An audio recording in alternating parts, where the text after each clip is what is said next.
ओम श्री परमात्मने नमः।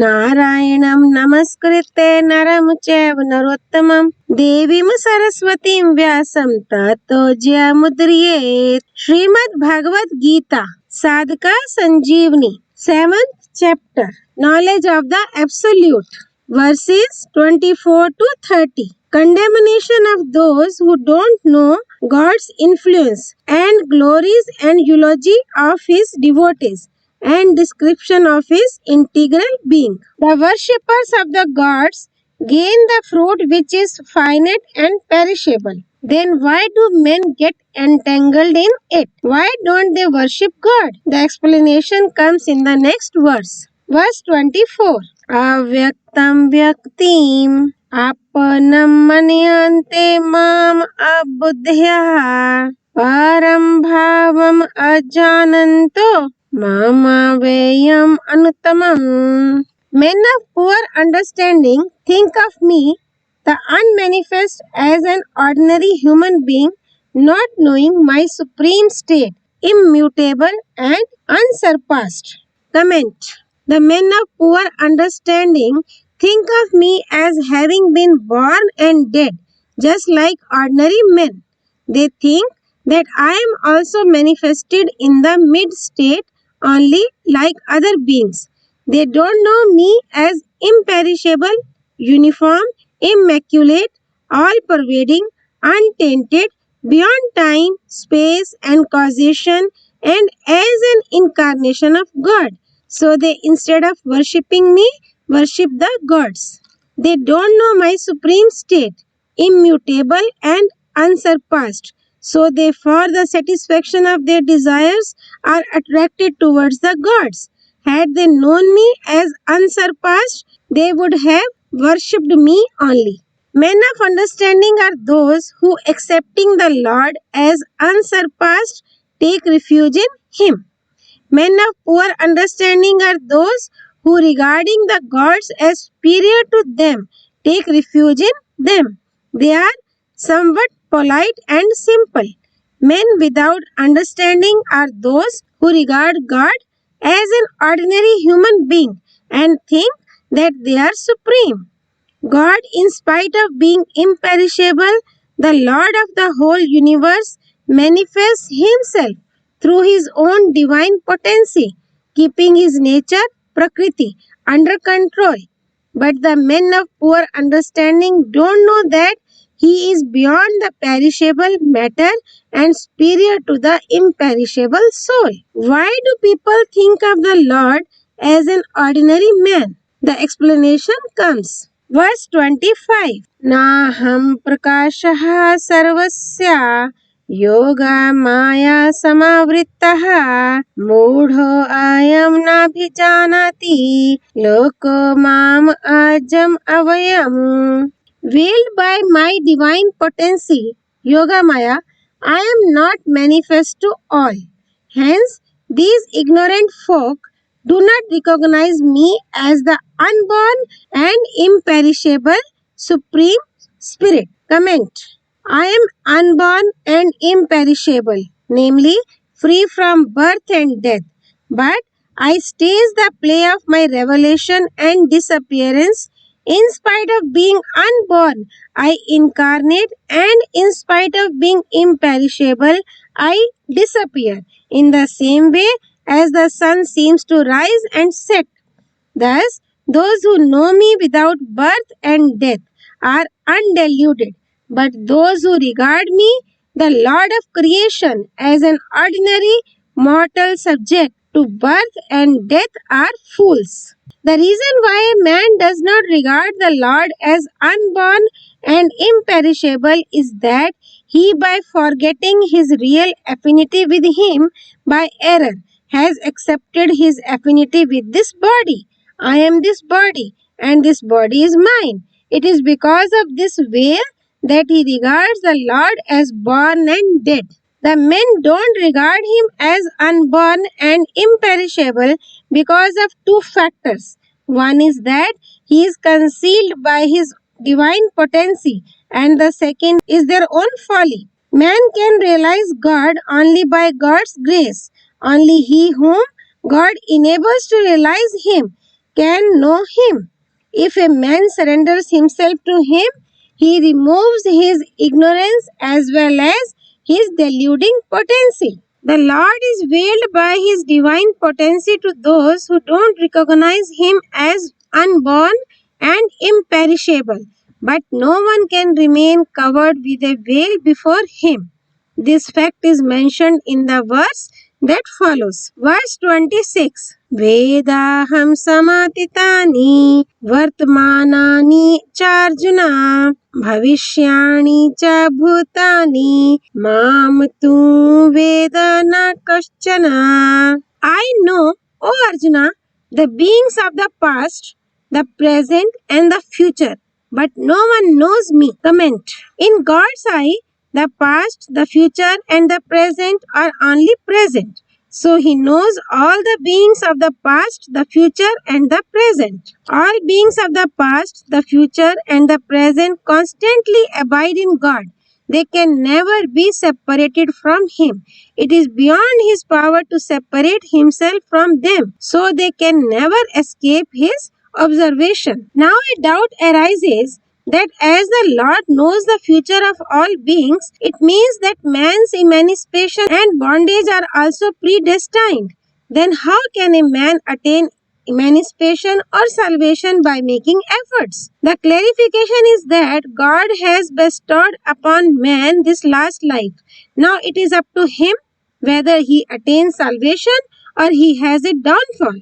It is not decided by God. The Lord has bestowed upon human beings the right resources and understanding so that they can attain salvation. If they don't attain salvation by receiving this priceless opportunity, they commit suicide and follow the cycle of birth and death. If by receiving this human body a man makes proper use of the resources without working against the ordinance of the scriptures and God, his salvation is axiomatic and there is no obstacle to it. Thus, a man should have a firm determination to make the best possible use of his resources in accordance with the ordinance of the scriptures. But if they are misused by an error, he should have a burning sensation and pray to God, "Oh God, I regret for my error. Give me power so that I may not deviate from your ordinances and principles." In such cases, God's help is certain. Man's inability can be of two kinds. First, a man is not able to do a piece of work because he has not got enough power. As a servant can't lift a house and carry it if desired by his master. And secondly, that he has the power and can do the work, but because of indolence, he does not do it. A striver suffers from the latter sort of inability. In order to do away with this inability, a striver should pray to God. Other beings besides men follow this cycle of birth and death according to the fruit of their actions. But if any one of those beings, either in the human birth or even in any other birth, takes refuge in the Lord, He liberates him from sins of infinite births. In the previous verse, Lord Krishna declared that no one knows Him. Why do people not know Him? The answer is provided in the next verse. Verse 27. Ichha dvesha samuthena dvandva mohena bharta sarva bhutani samoham sarge yanti parantapa. By the delusion of the pairs of opposites arising from desire and aversion, all beings, O scorcher of the foes in Bharata family, are subject to illusion, namely birth and death. Comment. The delusion arises from desire and aversion, and it is because of delusion that beings having this inclination for God follow the cycle of birth and death. A man, by having this inclination for the world, should be engaged in adoration of God. The main obstacle to this engagement is that a man, without attaching importance to discrimination, performs actions being guided by attachment and aversion, and thus he degrades himself. A man has two contrary mental dispositions, inclination and disinclination. He has to be inclined towards God and to be disinclined from the world. That is, he has to be devoted to God and dispassionate to the world.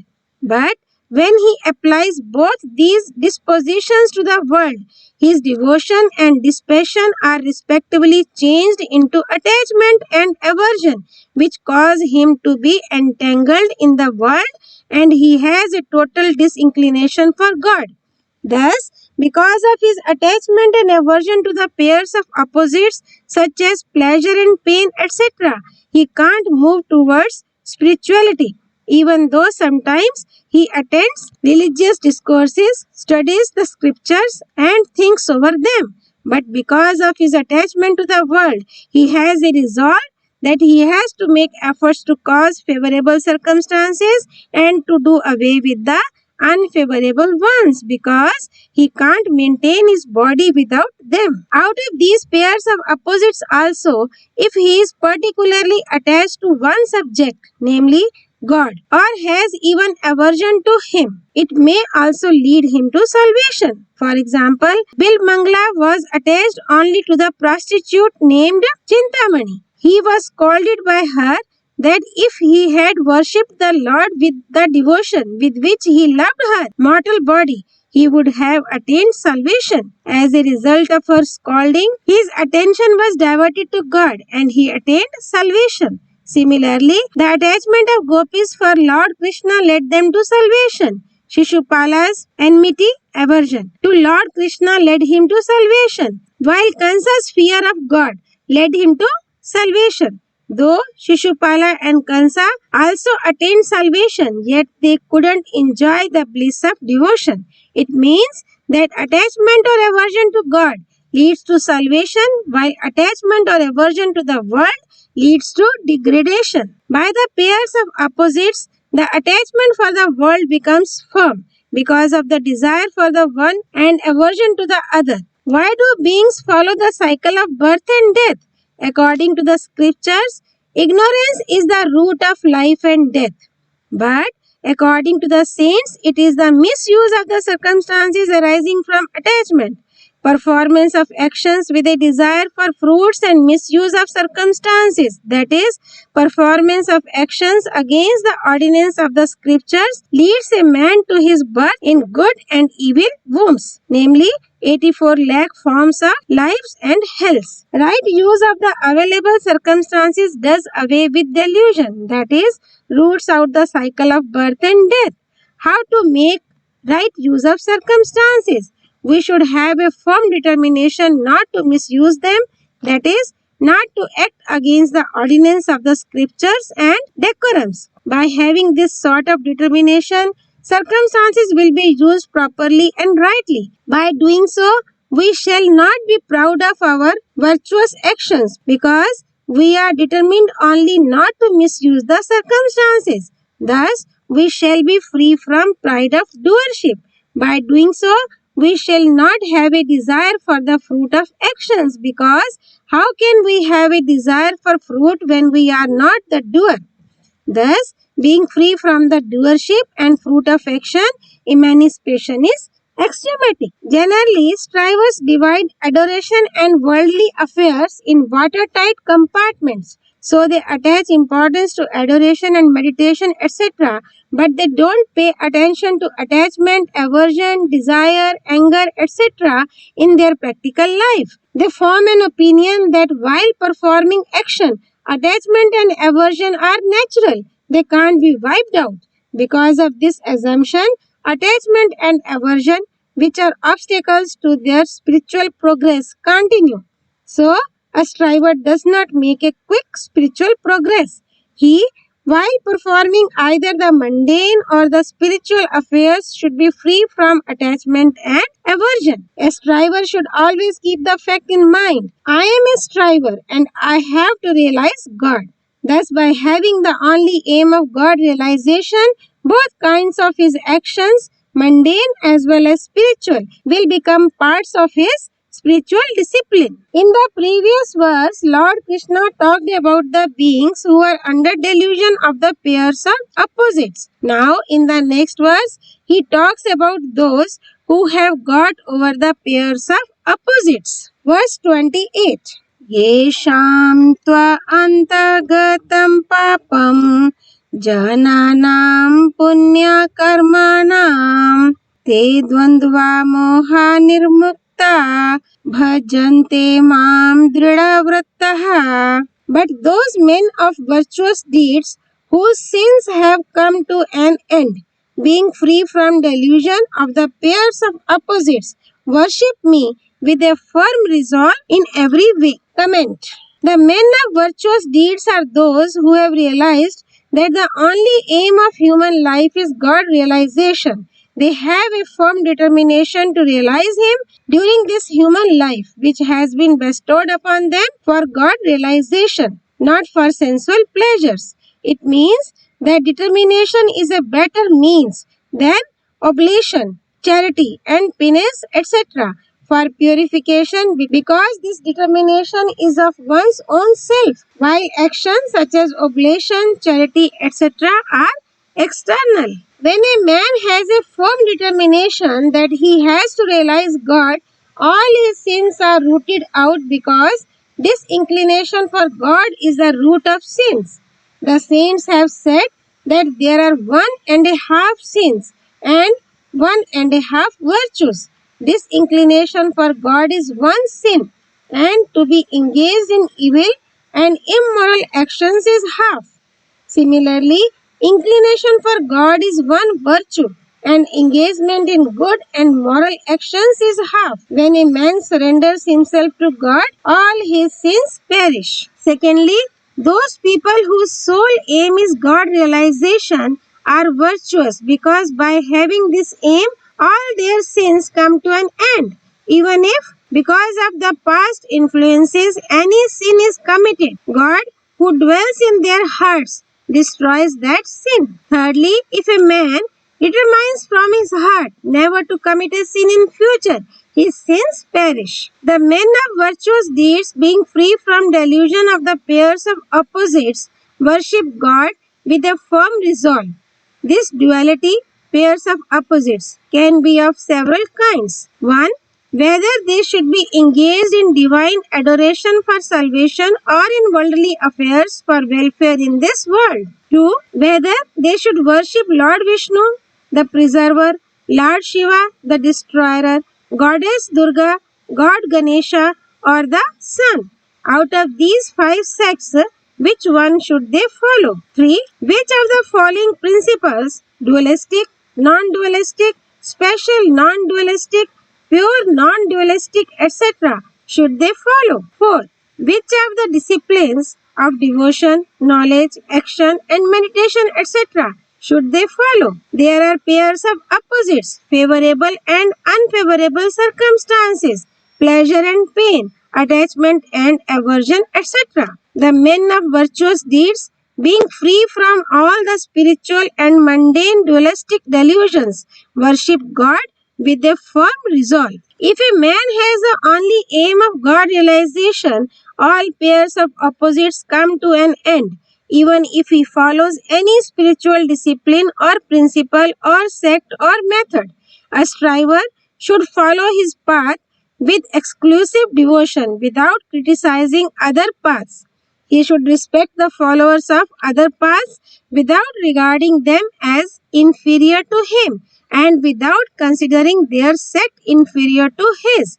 So long as a striver disregards others' principles, religions, and sects, etc., he can't realize God. Therefore, a striver, by paying due regards to all sects, principles, and methods, should follow his own path with full faith and undivided devotion. By doing so, his dualism comes to an end. It is human nature that when a man lives in spiritual environment, he thinks that salvation is a great achievement of life.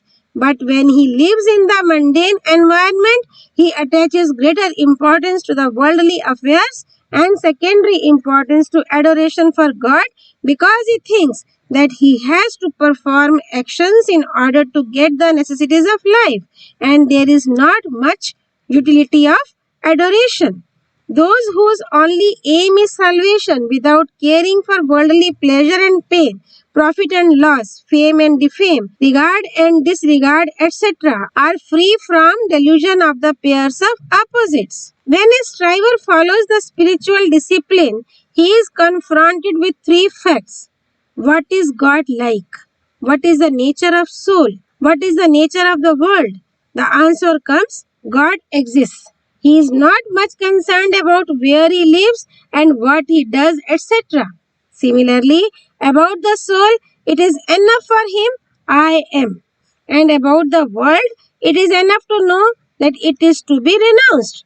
It means that a striver, by depending on God and having this inclination for the world, which is to be renounced, has a firm resolve to attain him. By having a firm resolve, he becomes free from the delusion of the pairs of opposites.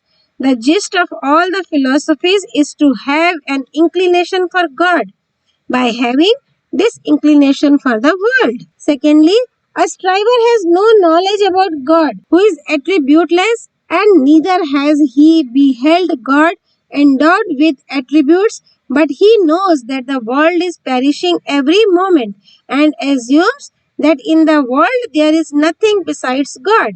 By having this knowledge and assumption, he worships God with a firm resolve, just like a chaste wife who is faithful to her husband.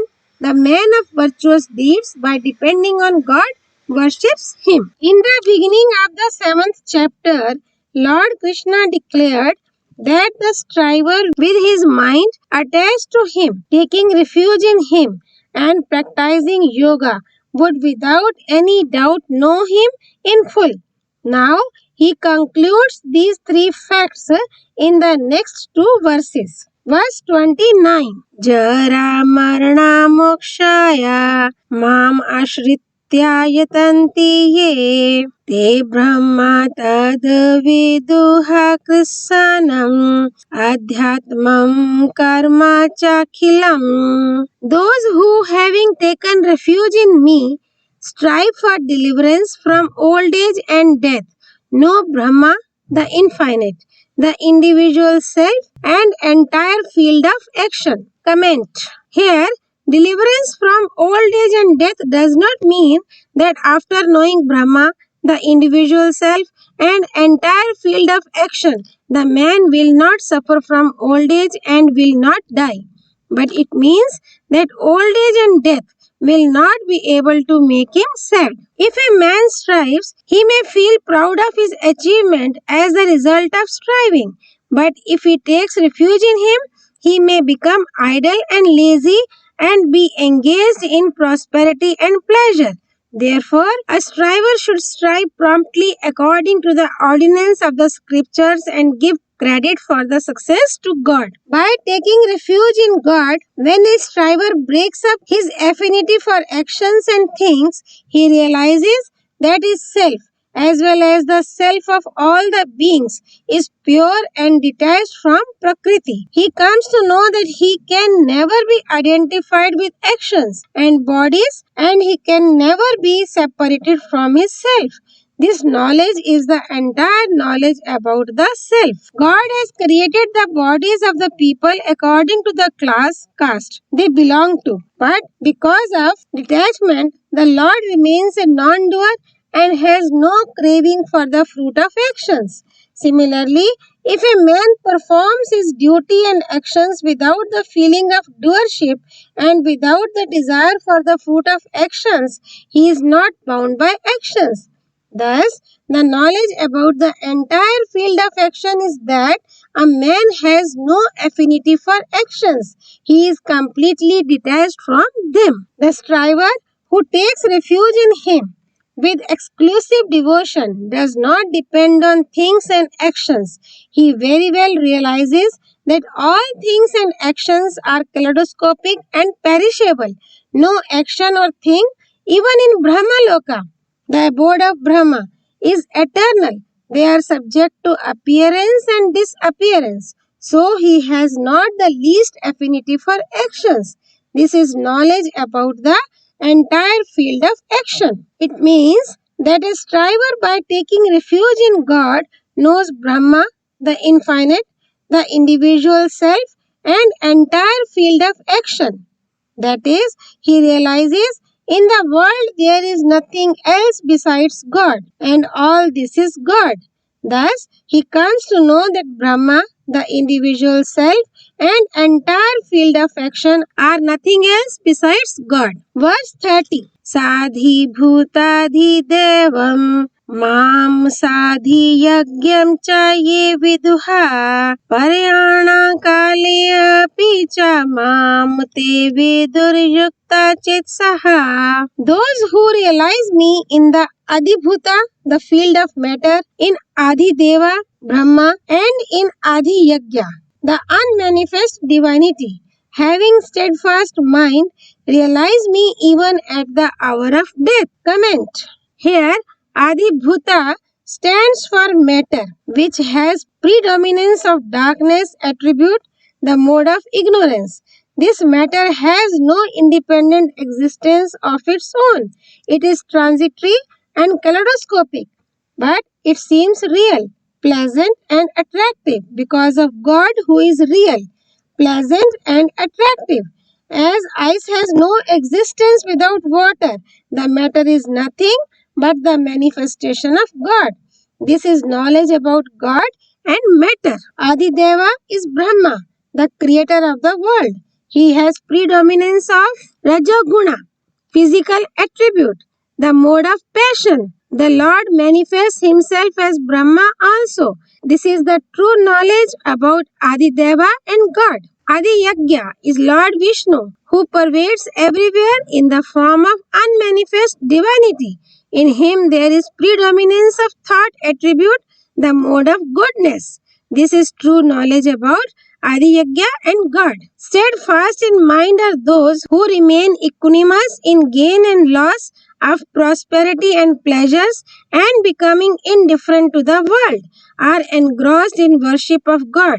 Such people realize him at the time of death, that is, remain established in him even in the pangs at the time of death. They don't lose heart in the least in spite of great turmoil in their physical and subtle bodies. Om Tat Sat. All glories to Sri Partha Sarthi, Lord Shri Krishna. All glories to Bhagavad Vani, Srimad Bhagavad Geeta. Sri Hari Arpanamastu.